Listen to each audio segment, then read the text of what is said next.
Hello, my fellow teammates and all audiences that I appreciate who will watch this presentation. My name is Sarah Putri Bungaran with 078 as well as 3 digits of my student number. On this occasion, we from Small Group Discussion B6 would like to present our student project entitled Masturbation or Onani, Health Perspective. But before moving forward to the next plan, let me introduce all members of B6 group. And for the first speaker, time is yours.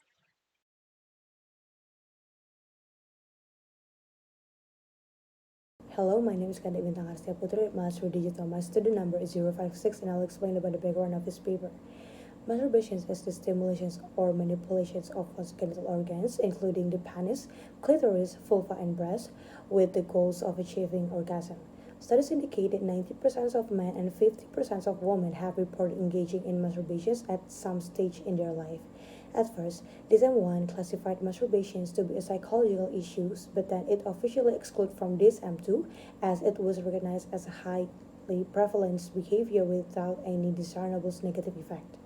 People commonly engage in masturbations for various reasons, such as relieving sexual tension, experiencing sexual pleasures, and achieving orgasm.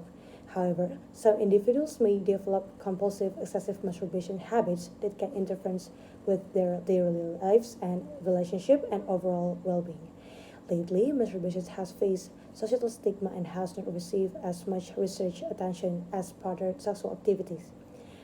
Therefore, the eruditions about masturbation is crucial for various reasons, contributing significantly to individuals' well-being and overall sexual health, relationship, and a positive approach to sexuality. It also vital for promoting a health, informed, and empowerment approach to sexual well-being in society. The problem formulations of this paper is what is masturbations, what is the physiology of masturbations, what is masturbations in male and female, what are the health and side effects of masturbations, and what is masturbation's addictions or lack of will treatment. That's all from me. And the next slide will be presented by my friend. Thank you. I'm Angelica Fortuna Ngawan with the last three student digit number 092. The objectives of this paper are to describe masturbation in males and females from health perspective, also explain its definition, pathophysiology, health side effects, and treatment of masturbation addiction or lack of will. There is theoretical benefit of this paper. This paper can be used to increase our knowledge about masturbation in males and females from health perspective. There is also practical benefit. For readers, this paper are being a source of information regarding masturbation.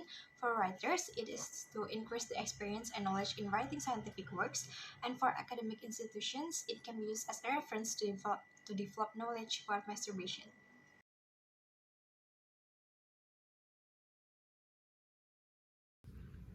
First of all, my name is Devalin Zara Ramadan with last number 016. Masturbation may be integrated into sexual prelude, and despite a historical backdrop replete with myths and negative connotations, evidence suggests that it's a normal part of human sexual development and behavior. Moreover, masturbation stands as a secure sexual practice, contributing to enhance sexual well-being and a more fulfilling sexual experience. From a health perspective, understanding the implication of this practice involves examining their effect on physical and mental well-being, considering health and side effects and treatment. My name is Putu Nadia Anandita Prasanti and my last registered number is 150. Let me continue the presentation regarding to the physiology of masturbation. The physiology of masturbation involves a complex interplay of neurological, hormonal, and physical responses within the human body. There are 4 stages of sexual response cycle in human, including excitement or sexual arousal, stimulation or plateau, orgasm, and resolution. The first stage is sexual arousal. This stage is triggered by physical or mental stimulation before masturbation, increasing blood flow to the genital organs. In men, this stimulation causes an increase in blood flow to the genitals, which result in swelling of the erectile tissue, leading to an erection. In women, this stage is characterized by vaginal lubrication. The second phase or next phase is genital stimulation. This stage is defined by an elevated heart rate, blood circulation, and muscle tension, leading to higher sexual pleasure. The third phase is orgasm. Orgasm is a physiological response to sexual stimulation and characterized by repetitive muscle contraction and intense feelings of pleasure. In this stage, there are several hormones that are important, includes endorphin, oxytocin, and dopamine. The last stage is resolution phase. The body returns to its pre-arousal state after orgasm, with reduced blood flow, muscle relaxation, and recovery. That's all about it. Thank you for the attention. Hello everyone, my name is Nima De Aprilia Dwisisyanti with three last digits of student number 229. I will explain about the men masturbation. Masturbation in men is reported to occur 90% of the time at some point in their lives. Men who reported wanting partner sex more frequently than women. Too frequent male masturbations does not cause infertility. In fact, the hope of a couple becoming pregnant is maximized if the intercourse ejaculates several times a week. Masturbation has no harmful repercussion on its own. Instead, the behavior itself is the source of guilt feelings, moral views, and religious beliefs in men. Thank you. Hello everyone, my name is Adelia Pramesti with my last three digit number 165. So I am gonna explain about the masturbation in women. About the development, masturbation in women first known in the 18th century, and it is relatively late to discover because of double standards and a feeling of taboo on women's sexuality.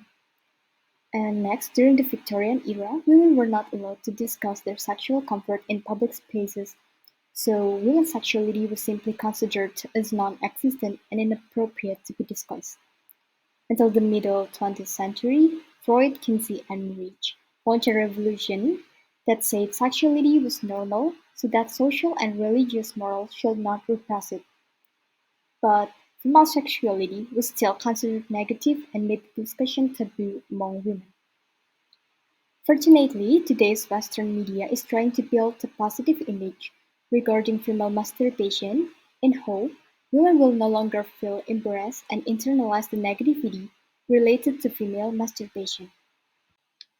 So the next one is about reasons behind why women masturbate or not. Men masturbate as a support for sexual intercourse, while women tend to use it as a substitute for sex. Almost all women masturbate to seek sexual pleasure, followed by relieving stress and reducing sexual tension. And some women do not masturbate for reasons of difficulty feeling sexual satisfaction and view that sex is something that should be done in couples. Several other reasons were also given, such as not liking to touch one's own body and not knowing how to do it. And now about the research in the field of masturbation in women. So first, 70% until 80% of women have masturbated in their lives. And women aged 25 until 19 years old are known to masturbate more frequently with a percentage of them reaching 75.6%. And Caucasian women masturbate more frequently than Asian women. 23% of women masturbate 4 to 6 times per week, and higher frequency of masturbation found in women who experience anxiety, depression, single women, lower sexual satisfaction in relationships, and in women who seek sexual pleasure. So the conclusion, by that the conclusion obtained is that masturbation in women is diverse and different from that done by men, both in terms of reasons, goals, frequency, and how to do it. This is the case with the minority of men. Some women choose not to masturbate for reasons of personal values or empty knowledge. Women who masturbate also have their own reasons, which mainly revolve around satisfaction, so it is often done by women who are single or do not get sexual satisfaction in their relationships. So masturbation in men and women offers them an opportunity to investigate their sexuality, bodily reaction, physical pleasure, and as a way to release their sexual hormones. When you done this right, this is a healthy way to increase body positivity and self-esteem. Couples may choose to utilize masturbation to enhance their sex. A study conducted on 833 undergraduate students found that masturbating increases clitoris education, which leads to more frequent orgasm.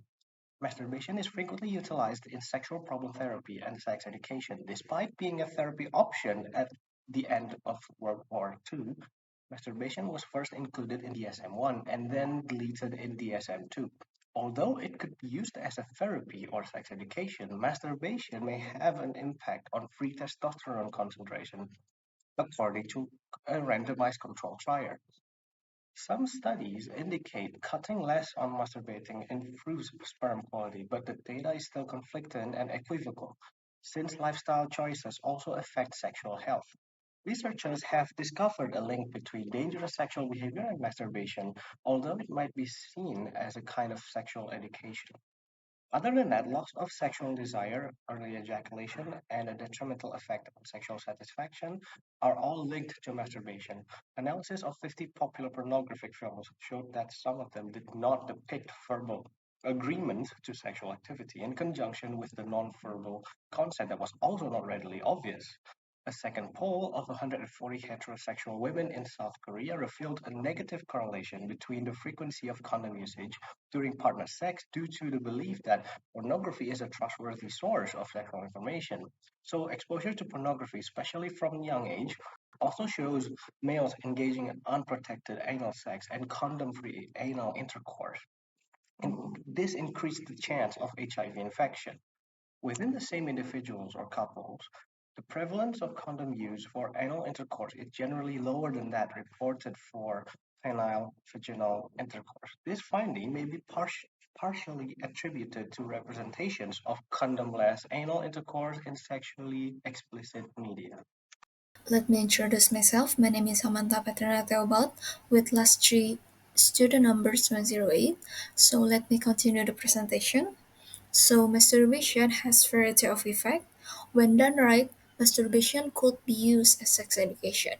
Masturbation could also be used to learn about sex.